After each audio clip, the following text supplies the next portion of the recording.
So ఇక్కడ నిన్నటి question చూసుకున్నట్లయితే of the 3 numbers whose average is 40 the first is 1/3 of the sum of the other 2 what is the first number అన్నాడు అనమాట. So ఇక్కడ చూసుకున్నట్లయితే ఇక్కడ ఏమన్నాడు 3 నెంబర్స్ అన్నాడు అనుకున్నాను అనమాట. అయితే వాడు ఏమన్నా అంటే first is 1/3 of the sum of the other 2 అంటే first number A is equal to 1/3 of B plus C sum of the other 2 అంటే ఇక్కడ మనకి బి ప్లస్ సి వాల్యూ ఏమొస్తుంది 3a అవుతుంది అనమాట. అయితే what is the first number అన్నాడు అనమాట.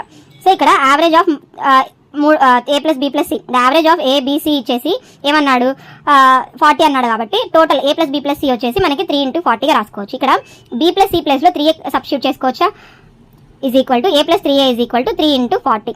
So 4a is equal to 3 × 40 4 1s 4 10s A is equal to 30 అవుతుంది అనమాట. సో ఏ అనేది ఫస్ట్ నెంబర్ కాబట్టి ఆన్సర్ అనేది 30 అవుతుంది ఇక్కడ ఈ క్వశ్చన్లో.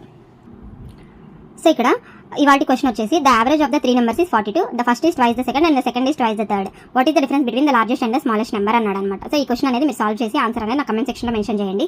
రేపటి వీడియోలో మీకు ఎలా చేయాలనేది ఎక్స్ప్లెయిన్ చేస్తాను అనమాట.